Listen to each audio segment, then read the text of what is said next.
प्रधानमंत्री नरेंद्र मोदी और अमेरिकी राष्ट्रपति डोनाल्ड ट्रंप ने फोन पर बातचीत कर भारत अमेरिका रणनीतिक साझेदारी की प्रगति पर विस्तार से चर्चा की। दोनों नेताओं ने माना कि दो बड़े लोकतांत्रिक देशों के बीच तेजी से मजबूत होते संबंध वैश्विक राजनीति में अहम भूमिका निभा रहे हैं। बातचीत का मुख्य फोकस रक्षा, ऊर्जा, सुरक्षा और व्यापार जैसे क्षेत्रों में सहयोग को और गहराई दे रहा है। मोदी और ट्रंप ने भारत अमेरिका व्यापक वैश्विक रणनीतिक साझेदारी की समीक्षा करते हुए द्विपक्षीय सहयोग में हो रही निरंतर मजबूती पर संतोष जताया। दोनों नेताओं ने इस बात पर जोर दिया कि व्यापार बढ़ाने के लिए गति बनाए रखना आवश्यक है।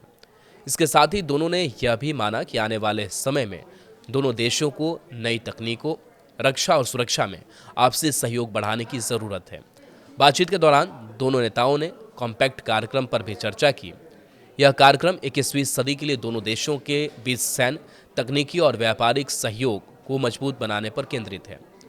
मोदी और ट्रंप ने महत्वपूर्ण तकनीकों, ऊर्जा और रक्षा क्षेत्रों में साझेदारी बढ़ाने पर सहमति जताई। उन्होंने माना कि इन क्षेत्रों में सहयोग दोनों देशों के हित में है। दोनों नेताओं ने क्षेत्रीय और वैश्विक स्थिति को लेकर भी विचार साझा किए।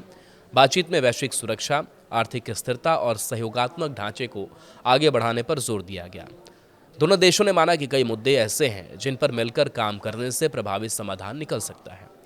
मोदी और ट्रंप ने साझा चुनौतियों से निपटने के लिए तालमेल बढ़ाने पर सहमति जताई। बातचीत के दौरान दोनों नेताओं ने कहा कि भारत और अमेरिका के बीच मजबूत और भरोसेमंद रिश्ते भविष्य की वैश्विक व्यवस्था को संतुलित और सुरक्षित बनाने में महत्वपूर्ण भूमिका निभाएंगे।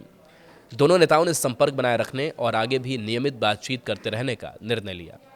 उनके अनुसार निरंतर संवाद से द्विपक्षीय संबंध और बेहतर होंगे और दोनों देशों के साझा हितों को और मजबूती मिलेगी।